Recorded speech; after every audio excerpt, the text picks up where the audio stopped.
Good morning, Drink Less, Feel Fresh family, listeners and viewers. Tommy Cartwright here, rocking out for this week's episode of our Feel Fresh Monday podcast series, live recording.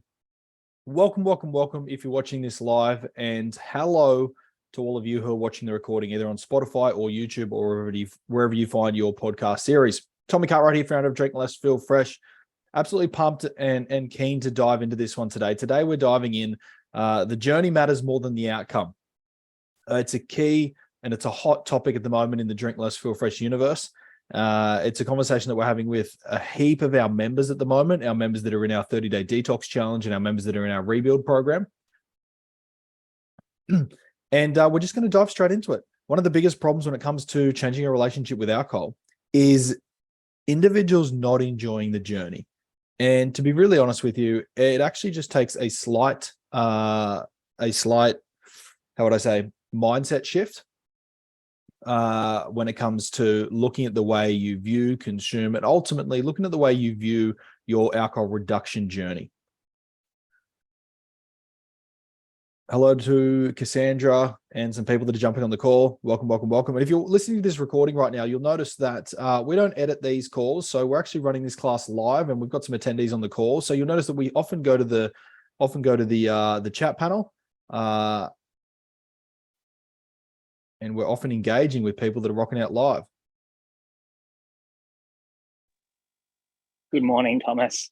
Good morning, Nat. How you doing? Good, man. How are you? I'm very well, Nat. I'm not going to say you've interrupted me mid pitch to this epic class we're about to have. I'm not going to say that. Okay, great. Nat, I'm just sharing with our listeners the importance. We're going on the journey. We're going on the journey, aren't we? It's such a key theme, and I shared it. Actually, we run a Saturday live Q&A for all of our Drink Less, Feel Fresh members. So if any of you aren't in the Drink Less, Feel Fresh universe, which means you haven't done one of our 30-day detox challenges, or you haven't experienced our rebuild program to completely rebuild your relationship with alcohol, then this is pretty cool because you get access to this class.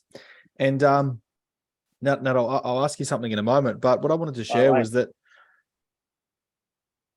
I just want to say it how I want to say it. If you are not enjoying the journey of alcohol reduction, you should get off the train.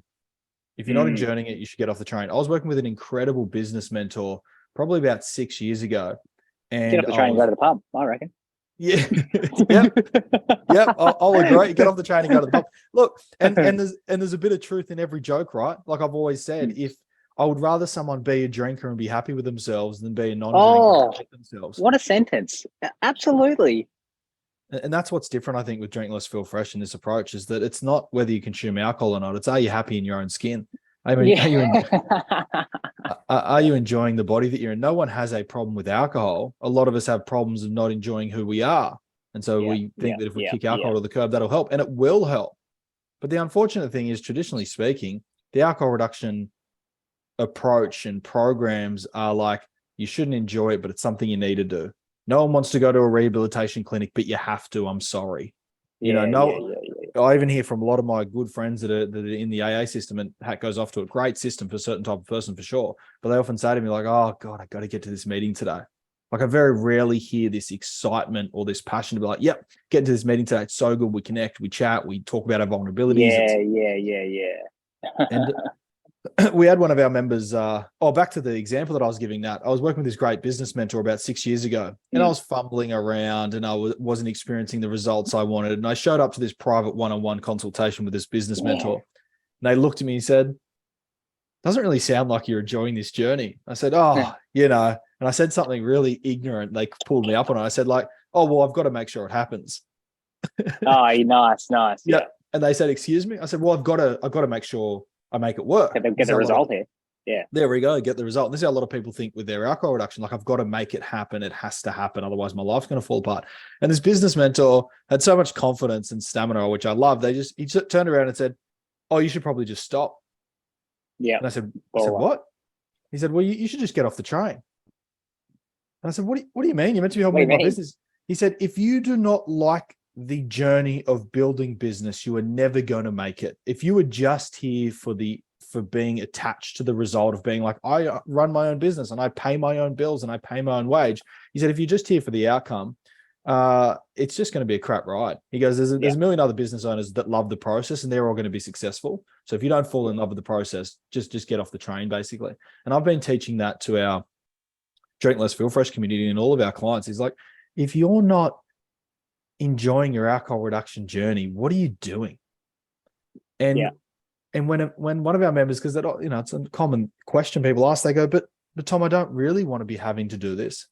And it just takes a slight little mindset shift to realize that you're not on the journey of changing your relationship with alcohol. You're on the journey of increasing the quality of your life. What else should you be enjoying? Yeah.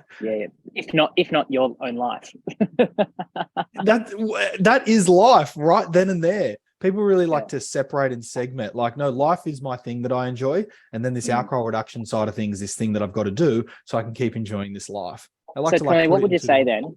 Question for you: what would you say then if you got someone who is they're stuck with alcohol, so they're habitually drinking, whether it's 1 or 2 a night or just habitually on the weekend, and they go to their place of work or their day-to-day life because they're kind of stuck and they have to.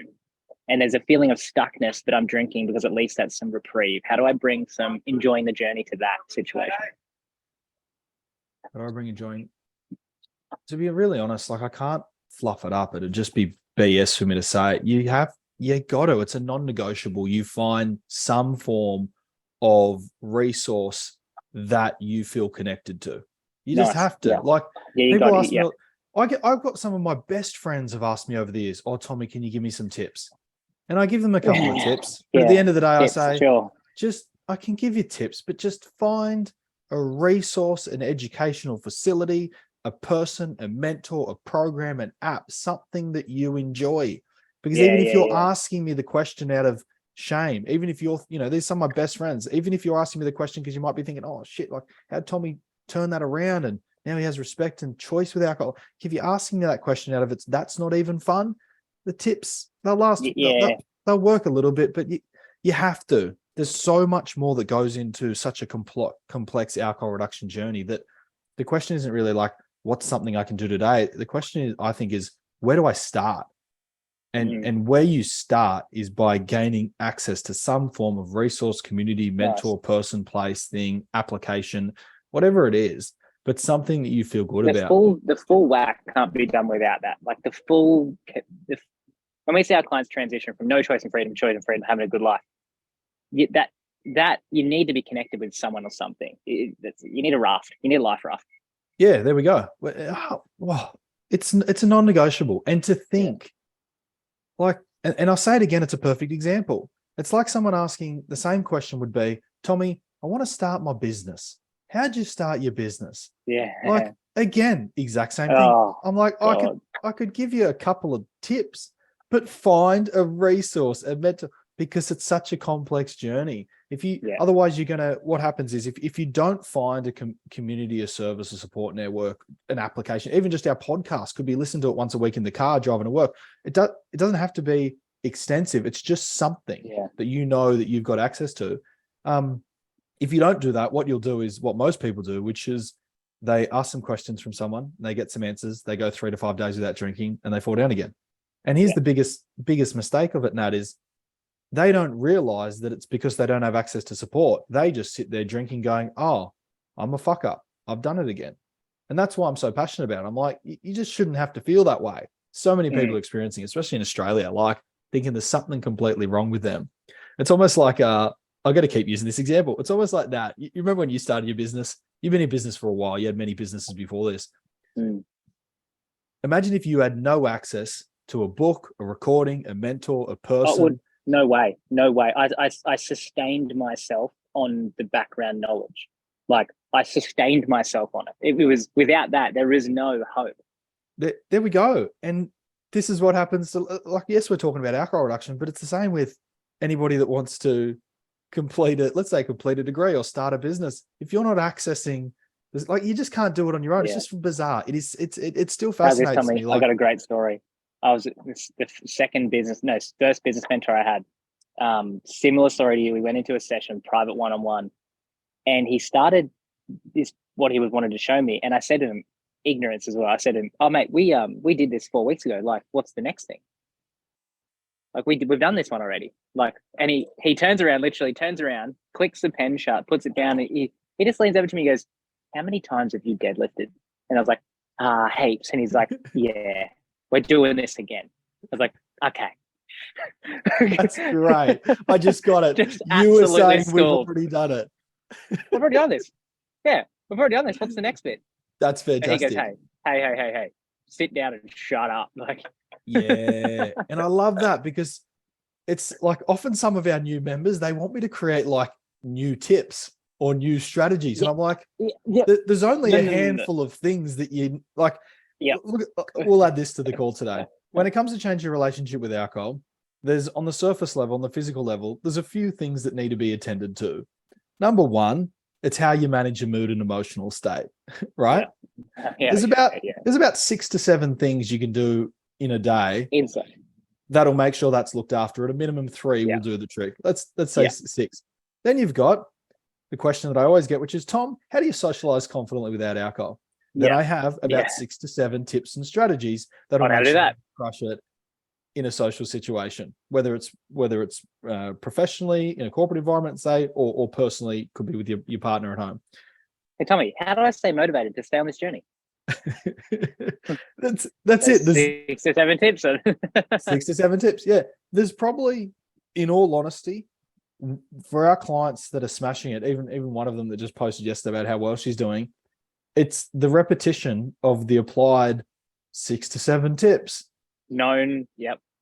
There we go. And that's the beauty of being connected to a resource or a community. You get constant reminders of what works, as opposed to keep getting spoon-fed BS stuff. What's the next thing? What's the next thing? What's the next thing? What's the next? There we go. And that's one of the biggest benefits of enjoying the journey. You got to enjoy the journey. If you don't, you're just going to get bored and ask for the next question, get frustrated, annoyed.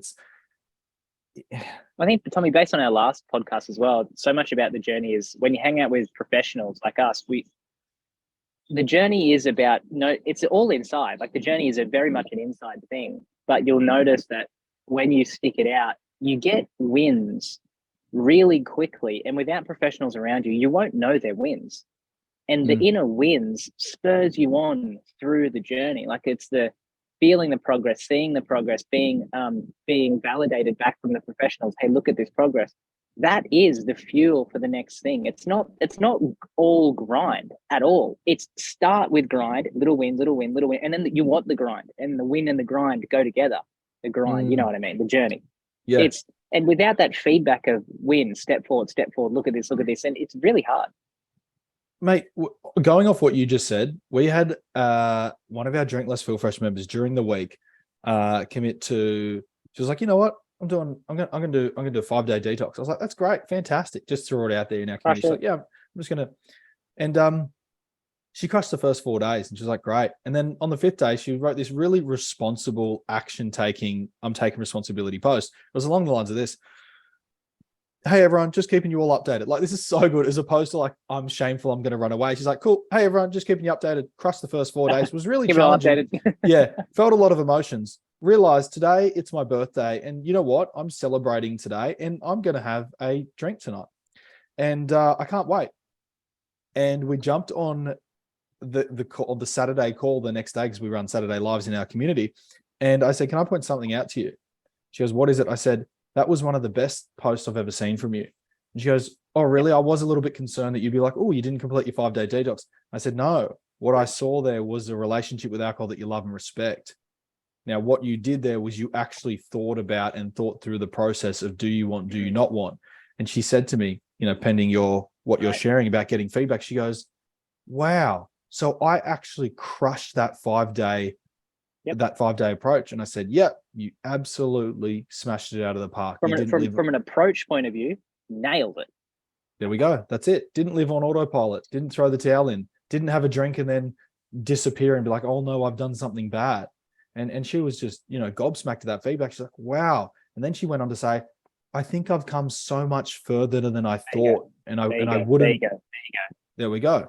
And because if you're working with someone who's punishing you, or look, let's say this, if you're not working with any professional mentor or system that aligns, then that's what you'll do, because that's what we're being taught in first world country like this. You should punish yourself for doing bad things. And apparently if you label yourself as a big drinker, you're now a bad person. It's disgusting. So you'll just judge yourself. You'll just judge yourself all the time for doing the wrong thing, which is just not possible. So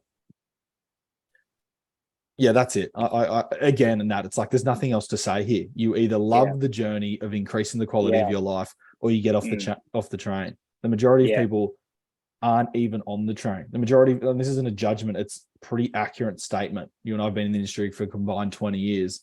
The masses are not on the train of conscious awareness and conscious living. Team, Tommy and I have spent years together, years in our own careers, but doing the same thing. Just watching people's lives, watching how people's lives unfold, watching how they navigate them, watching what matters most to them, watching, observing, helping in whatever way we can. Anyway, across I've done 10 years total, 7 years full time, every day with people, every single day. I've only seen one person change their relationship with alcohol by themselves. I've only seen one person do it by themselves. Now, here's the context. Wife for 15 years, 2 kids. Right? Lost them all. Job gone, family business gone. And then he goes, I have to stop drinking. And that's the only one person. And he was a sweet guy. He was just really stuck. He wasn't a bad guy at all. Didn't have a bad bone in his body, just incredibly stuck. It took that for him to turn around and go, I have to do this. Right. But that's the only one person I've ever seen to be able to do it alone. And it took that situation. And he got it all back, by the way, which is great. Yeah, fantastic. What a great experience. Like that, I'm so glad you shared that, because that's one of the biggest problems in the alcohol reduction industry. It's one of the biggest problems, and it's this. Yeah, well, we don't really have that many services for you, but if you ever hit rock bottom, you can check yourself into the EA. Exactly. It's holy shit. And that's the unfortunate thing, because to be really honest, if you get to that level of rock bottom and you're still not choosing, like that gentleman, to completely change your life, there's much deeper emotional and psychological issues at play.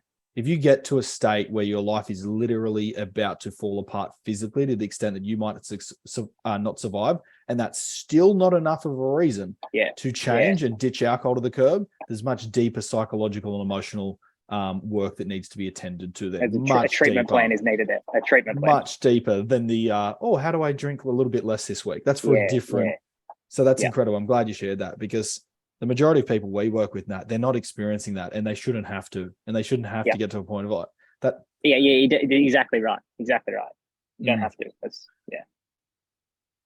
Nat, I want to leave it on that note, I think, mate. Just look, please, all of our listeners and viewers, fine. You might be listening to this podcast right now, and if you are, like, I trust you absolutely love this approach. If you're not, send me an email, info@drinklessfeelfresh.com. I'll send you probably 6 to 7.